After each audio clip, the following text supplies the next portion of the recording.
Hi, I'm Megan Hickey, and I'm the LaRosa Partnership Program Coordinator, and this is a video tutorial on how to best utilize our flow observation data dashboard. So the way this data dashboard works is that whenever you as a project coordinator or a volunteer submit a Survey123 flow observation, either from the app in the field or via your computer using the app or the web browser, all the data from your survey form will automatically in real time populate this data dashboard. So it's a really cool way for us to look at all of the flow information on a statewide level. So you can see right now the distribution of all the sampling sites and the flow levels, and the color corresponds to the different flow levels across the state. And also you can zoom in on a specific site, and if you click on it, you will be able to see the flow observation form submitted for that site. So if I scroll through on this black box that just popped up, you can see the sampler name, the date and time, flow type, flow level, partner organization, and any photos associated with that site that were submitted as well. And a key thing to note is that this dashboard will only update if you actually submit your surveys. So if they get stuck in the outbox because you submitted your survey form when you were offline, it will still save, but it'll get stuck in the outbox, and you need to go back in once you're back in cell service or back with a Wi-Fi connection, and you will have to submit everything stuck in the outbox. So then it goes to the sent box and it actually shows up in the dashboard. So that's something project coordinators make sure that all your volunteers are checking their outbox and that all those forms are getting submitted and not just staying stuck in that outbox. Okay, so now I'm going to show you how to best utilize the data dashboard and some tips and tricks of the trade. So right now in the center here, you'll see there's a map of all the sites and the flow observations. I'm zoomed in. If I want to zoom back out, I can go to this upper right-hand corner where there's a little bookmark icon. If you hover over it, it'll say bookmarks. If I click on it, I can click default map extent or all sites, and it'll zoom out to show the whole state of Vermont again. Also, over here on the left, we have a table. Right now, because I have nothing selected, it just lists all the sites that have been um, sampled with flow observations for 2023. So if I scroll through, you'll see the list of all the sites where observations have been collected.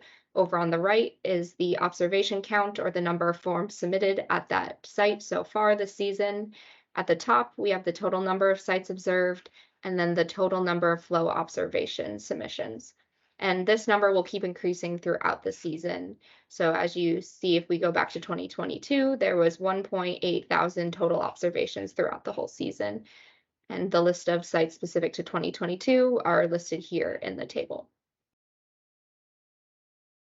All right, so as you can see, the map will update based on what you have selected and what filters you have on. So if I were to click on the site right here, LP9, it will zoom in on that specific site for the year 2023, and I can click on that site if I want to see the flow observation form. You can also select multiple sites, and the map extent will change to include all of the sites you have selected. If you want to deselect a site, you just click on it again and it'll deselect it. So I can go ahead and deselect all the sites. And these pie charts over here on the right will also automatically update based on what you have selected, just like the map. So if I select this specific site, as you can see, the pie chart has changed to include the flow level information for that site. There's only one observation, which is why it's all the same. But if we selected that same site for 2022, you can see that there were 9 total events, and the flow level and flow type pie chart is split accordingly based on the flow levels and flow types throughout the season. One thing to note is that all of the locations for these sites are based on the coordinates that are submitted via the form. That segment of the form will auto-populate. So if you are standing by your stream where you're collecting your sample and your flow observation, then the location that auto-populates will be the correct coordinates that align with your site. However, if you submitted the form from your house or the library or anywhere else, it'll automatically fill in the coordinates for wherever you are at that time. So you will have to manually edit that if you are not at the correct coordinates where you want your site to show up. So you can see right now, if we go to 2022, we actually had an observation submitted all the way over here in Oregon. So you can see that yellow point right there. So someone was in Oregon when they submitted, or if your location services are not enabled on your device, it'll automatically fill in 00. So if we go over here, you can see there's a bunch of submissions here at this point off the coast of Africa in the middle of the ocean because this is 00, and that's what it will submit if you don't change it. So the way to change your coordinates to be correct is you have to manually go into your form either before you submit it, or if you forgot to and already submitted it, you can edit it, and you can click on that specific field, the location field, and manually type in the correct coordinates. More information on how to do this is included in the Survey123 app tutorial and also the web browser tutorial. So if you're not sure how to do that, edit either a submitted form or the location to make sure it shows up at the correct location, refer back to those videos.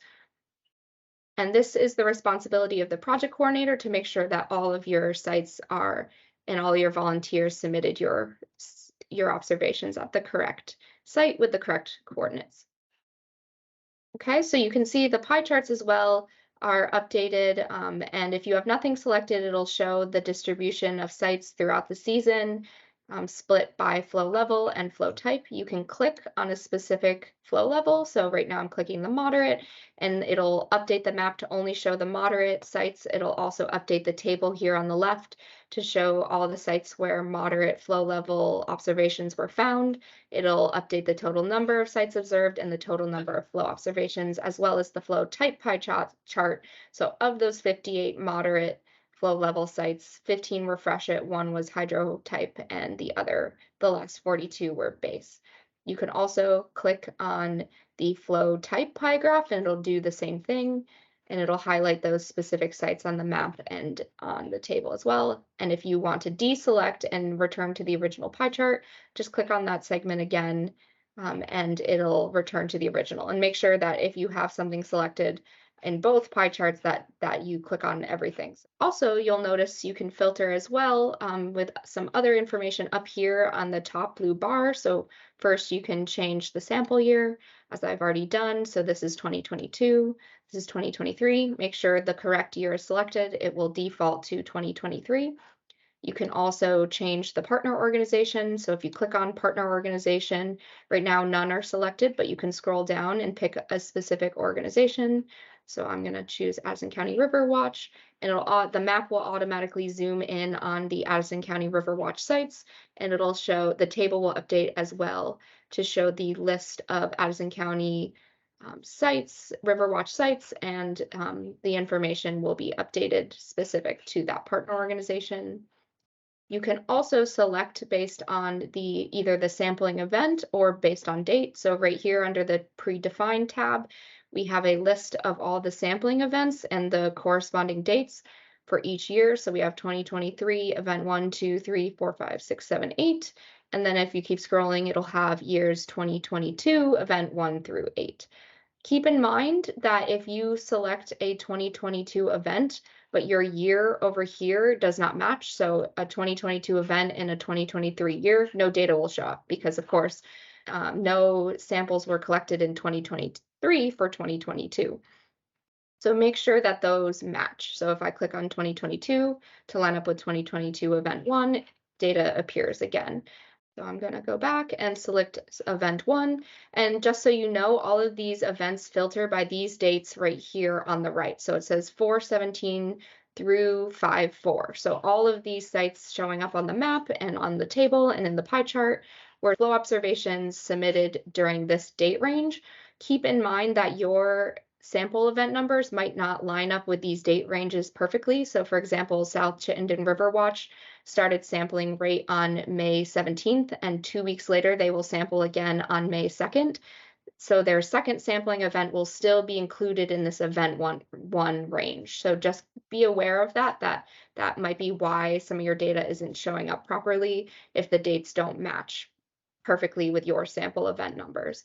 So you can get around that by if you click on sampling dates, Instead of choosing predefined, you can choose the calendar option and you can select a specific date that you know your sampling occurred on. So I can choose April 17th, and you can see all those South Chittenden River Watch sites show up properly here for event one. And if for their next event, they could change the date to May 2nd and their sites will show up properly using that date. And you can always click the reset button here, click reset, and it won't have any date selected. You can also go back to the predefined and choose none selected.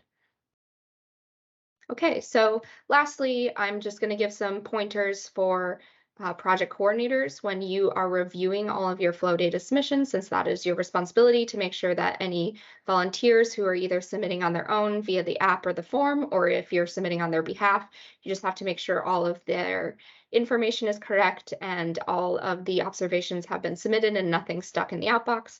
So the fastest way to do that is to select your partner organization and select the sample date or the sample event if that's the way you want to do it. So I'm going to choose event one, and all of your sites will show up here in the table on the left. You'll see that there was 18 total sites observed, so that should match your total number of sites. And the list here should include all of your sites, and the observation count should be 1 if you've only got one event selected for each of your sites, unless, of course, you are one of our groups who is sampling multiple times within the biweekly period to catch up because you started late or something like that. So, but for the most part, your observation count should always be 1 per sample period event.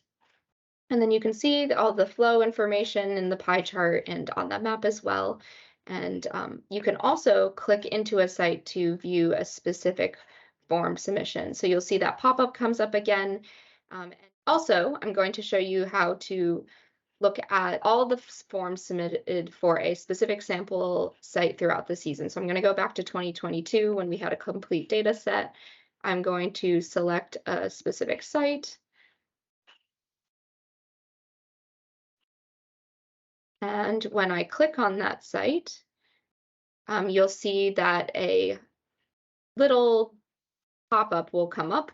Right now, it's showing the information for the watershed planning basin, and you can tell that because the whole area is highlighted pink because it's selecting the layer that has the basin. But you'll see up here in the upper right-hand corner of this black box, there's a 1 of 9, which means you can toggle back and forth to the different layers. So if I click here, you can see that this is the site that was submitted for the form that was submitted on July 31st.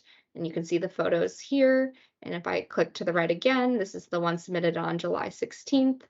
And you can do that throughout the whole season. So you can see how things have changed throughout the season and just make sure that everything looks good and verify that the flow level and type are correct based on the photos if they're present. So this one didn't include photos, but the other ones did.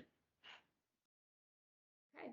And lastly, I'm just going to show you where to find this dashboard. So if you go to the website, you can either type in this address, dec.vermont.gov/watershed/map/monitor/LaRosa, or you could just Google LaRosa Partnership Program and our website should be the first hit.